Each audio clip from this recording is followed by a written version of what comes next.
Isa pang mainit na balita, naghain ng iba't ibang reklamo si dating Senador Antonio Trillanes IV laban kay Attorney Levito Baligod, 18 dating tauhan umano ni Zaldico, dating Representative Mike Defensor at iba pa. Kaninang umaga ay sinampa ni Trillanes sa Department of Justice sa mga reklamong cyber libel, incriminating an innocent person at perjury. Kaugnay daw yan sa pagpapakalat na tumanggap siya ng $2 million mula kay Zaldico noong bumisita sa Pilipinas sa mga investigador ng International Criminal Court.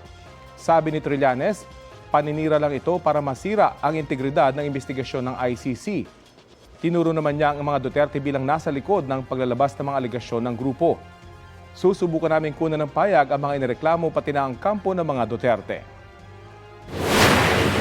Ang nasa likod nitong pagkilos nila na yan ay ang Duterte camp. They stand to benefit most dito sa pangyayaring ito.